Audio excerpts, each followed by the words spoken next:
అడ్స్మల్ గారు నమస్తే సార్. నమస్కారం అండి.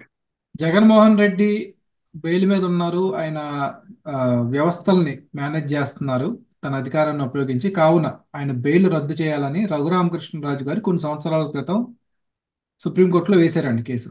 దాని ప్రతిఫలం ఉమ్. చూసాం. ఆయన అరెస్ట్ అయ్యారు, మ్యాన్ హ్యాండ్లింగ్ అది జరిగింది, చాలా అన్ని తెలిసినవే. ఎందుకు చెప్తున్నానండి అంటే ఇప్పుడు మళ్ళా ఆ కేసు గురించి మళ్ళా వాదనలు నిన్న జరిగినట్టు ఉన్నాయి సుప్రీంకోర్టులో. చెప్పండి సార్, అసలు ఏంటి ఇది అంతులేని కథలాగా సీరియల్లా సాగుతూనే ఉంది కొన్ని సంవత్సరాలు బట్టి. అసలు దీనికి ఏమైనా ముగింపు ఉంటుందా, లేదా ఇది ఇలాగే సాగుతూ ఉంటుందా? మీ ఒపీనియన్ ఏంటి? ఇది అన్ని వ్యవస్థల్లో నమ్మకం పోయిందండి ఇంకా. ఇలాంటి పరిస్థితి వస్తుందని ఊహించలేదు నేను. ఎవరు ఊహించలేదు. ఈ రాజ్యాంగం నిర్మాత ఆ, డాక్టర్ బిఆర్ అంబేద్కర్ గారే ఊహించలేదు ఇలాంటి జరుగుతుంది. ఇలాంటి మనుషులు రాజకీయ నాయకులు ఉంటారు. విచక్షణ అధికారాలు కట్టబడిన అటానమస్ బాడీలైన పరిపూర్ణమైన అధికారాలు ఉన్న వ్యవస్థలు కూడా ఇలాగా అధ్వానంగా వ్యవహరిస్తాయని చెప్పేసి ఎవ్వరూ ఊహించలేదు. ఆ వ్యవస్థలకు అధిపతులు అందరూ కూడా మంచి వాళ్ళు వస్తారు. వాళ్ళు అంత ముందు వరకు ఎలాంటి దుర్మార్గులైనా కానీ అక్కడికి వచ్చే ప్రక్షాళనతోటి స్వచ్ఛందంగా ఆత్మ అంతఃకరణ శుద్ధితోటి వ్యవహరిస్తారని చెప్పేసి అనుకున్నారు. అవన్నీ ఉట్టిదండి. ఏమి అన్నట్టు ఇప్పుడు ఎన్నాళ్ళు ఎందుకు లేట్ అయింది అని అడుగుతున్నారు. ఇది పెద్ద జోక్. అదే. ఎన్నాళ్ళు ఎందుకు లేట్ అయింది నాకే తెలిసిపోతున్నప్పుడు మీకు తెలదా? ఎన్నాళ్ళు ఎందుకు లేట్ అయిందో అలాంటి ఒక సామాన్య సగటు పౌరుడికి తెలిసిపోతున్నప్పుడు మీకు ఎందుకు తెలియట్లేదు? ఆ తప్పులో మీకు కూడా భాగం ఉంది. ఖచ్చితంగా భాగం ఉంది. అన్ని వ్యవస్థలతో పాటు న్యాయ వ్యవస్థ కూడా కొంచెం అపోహలకి అపార్థాలకి తావిస్తుంది. ఇది అర్జెంట్ గా మార్చుకోకపోతే ఈ దేశం ఏమైపోతుందో మనం ఎవరో చెప్పలేం. ఇప్పుడు మాకంటే పర్లేదు, మేము దుకాణం సర్దేసుకుని టైం వచ్చేసి మాకు ఆఖరి ఓవర్లు ఆడుతున్నాం మేము. స్ట్రైకింగ్ ఎలా పోయినా బ్యాటాల సంకలో పెట్టి నిలబడినా కానీ మాకు నడిచిపోద్ది ఇప్పుడు ఒక 5-6 ఏళ్ళు. మీలాంటి యువతకే ఇబ్బంది. దేశం ఏమైపోద్దురా బాబు అని చెప్పేసి మీరు చాలా ఇబ్బంది పడుతుంది. మీరు కూడా అక్కడ దేశంలో కానీ దేశంలో ఉంటే మీకు గొడవలు అవుతాయి. ఇక్కడ ఉన్న వాళ్ళు చాలా ఇబ్బంది. అంటే అది భూలోక స్వర్గం ఆంధ్రప్రదేశ్, ఇండియా, భారతదేశం. కడుపు నిండా తిండి, చేతి నిండా పని, హాయిగా జీవించడానికి సరిపడగా చేతిలో సొమ్ము, మనిషిని ఇంధనం, మనిషిని నడిపించి ధనం, మనిషిని నడిపించే ఇంధనం చేతిలో ఉంటే ఈ దేశం స్వర్గసీమ అంటే ఎక్కడికి పరిగెట్టక్కర్లేదు. అలాంటి దాన్ని మీరు బానిసల స్వర్గంగా మార్చేస్తున్నారు. ఈ బానిసల స్వర్గంగా మారిపోయిందంటే రోమన్ సామ్రాజ్యంలో పడవలకు తెడ్లేసేవారు బానిసలు. వాళ్ళు ఫుడ్ బాగా పెడతారు. దిట్టంగా మంచి కండలు గిండలు తిరిగిలా పెడతారు ఫుడ్ దిట్టంగా కావాల్సినంత. దాని కొడలు ఇచ్చి కూర్చుంటారు. ఆ పడవకి తెడ్లు వేయాలి కదా. బాగా స్పీడ్ గా ఇప్పుడు మన కారు స్పీడ్ గా పరిగెట్టాలంటే యాక్సిలేటర్ తొక్కుతాం. అలాగే వాళ్ళు కొరడా దెబ్బలు ఎక్కువ కొట్టేస్తూ ఉంటారు, స్పీడ్ గా తెడ్డేస్తారు. కొంచెం స్లో అవ్వాలంటే కొరడా దెబ్బలు కొడతాం మానేస్తారు, మెల్లమెల్లగా వేస్తారు తెడ్డు. అలాగైపోయింది మన పరిస్థితి. ఇక్కడ రఘురామకృష్ణరాజు గారు వైసీపీ ఎంపీ.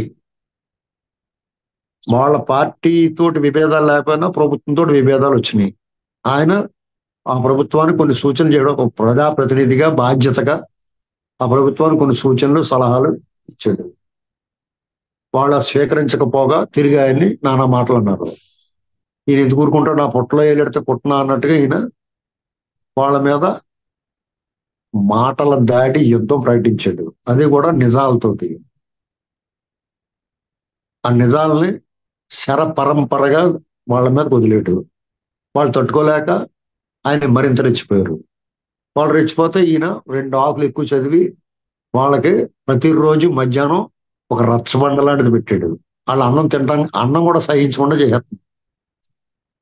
ఆ పెరుగుతూ మొదలెట్టింది. ఈ అరాచకం పెరిగిపోతున్నప్పుడు ఈ ఈ అరాచకాన్ని అంతమొందించాలంటే, ఈ అరాచకాన్ని ఆపాలంటే ఏకైక మార్గం, ఈ అరాచకానికి మూల కారకుడైన వాడు అక్రమాస్తుల కేసులో బెయిల్ మీద బయట తిరుగుతున్నాడు.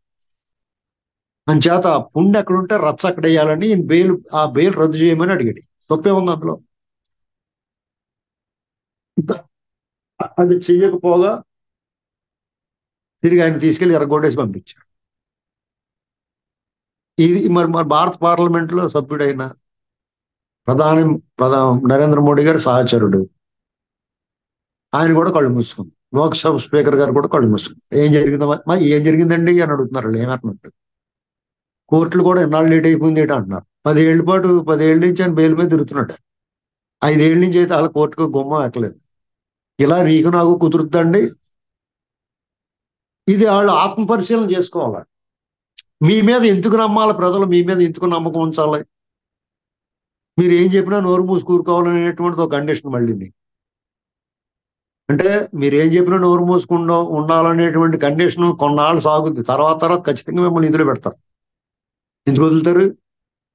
రవి అస్తమించిన బ్రిటిష్ సామ్రాజ్యవాదుల్ని గడగడలాడించిన దేశం ఇది.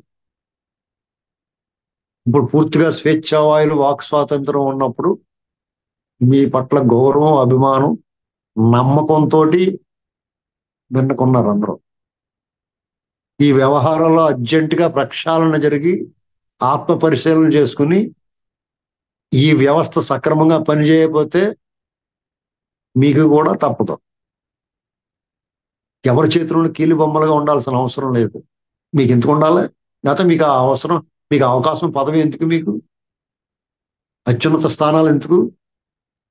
ఇటీవల కాలంలో ఎప్పుడు లేనంత అపప్రద ఎందుకు వచ్చిందంటే ఈ వ్యవస్థకి. చూడండి, చంద్రబాబు నాయుడు గారి కేసు, జగన్మోహన్ రెడ్డి గారి కేసు, అవినాష్ రెడ్డి, వివేకానంద రెడ్డి గారి మర్డర్ కేసు, లిక్కర్ స్కామ్ గురించి ఇవన్నీ చూస్తుంటే ఈ ఈడీ మీద, ఐటీ మీద, న్యాయ వ్యవస్థ మీద పూర్తిగా విశ్వాసం పోయింది. మళ్ళా పూర్తిగా పోకుండా అమరావతి భూముల విషయంలోనూ ఇలా కొన్ని వాటిల్లో మళ్ళీ మినుకుమంటా ఉండదు. మరి దీపాలు ఆరిపోయి 2 దీపాలు వెలుగుతున్నట్టమ్మా. ఇది పరిస్థితి.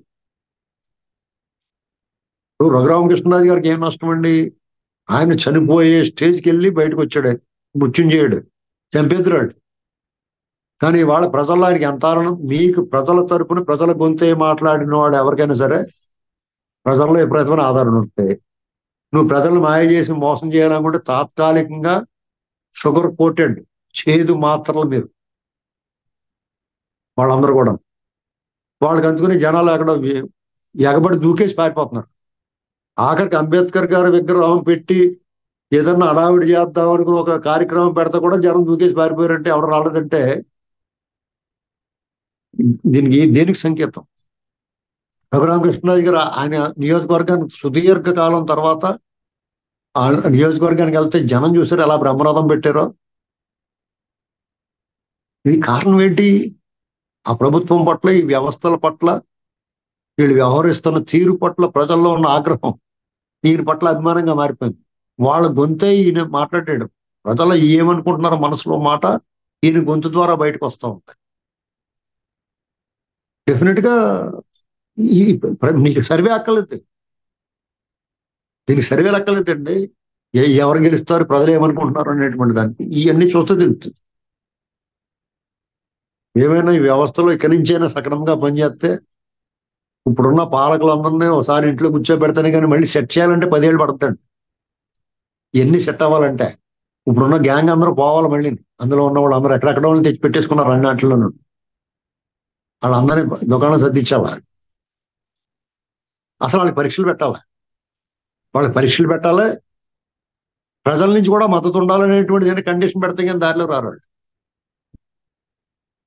ఇలాంటి చాలా మార్పులు రావాలంటే ఈ దేశంలో కొన్ని వ్యవస్థలు అత్యున్నత వ్యవస్థలో విచక్షణాధికారాలతో పనిచేయగలిగిన వ్యవస్థల ప్రతినిధుల్ని అక్కడ ప్రతిష్ఠించాలంటే వాళ్ళకి చాలా అర్హతలు ఉండాలి. దాన్ని మాత్రం మన ప్రధానమంత్రికి ఎలా ఉన్నా పర్లేదు, కానీ ఈ వ్యవస్థల అధిపతులు మాత్రం ఎలక్షన్ కమిషను, సుప్రీంకోర్టు చీఫ్ జస్టిస్లు, హైకోర్టు జస్టిస్లు, అలా న్యాయమూర్తులు ఎవరన్నా సరే వాళ్ళందరికీ కూడా కొన్ని అర్హతలు నిర్ణయించి వాళ్ళు కూడా కాబట్టి బాగా ప్రాక్టీస్ చేసిన లాయర్ జడ్జి అయిపోకుండా చూడాలి.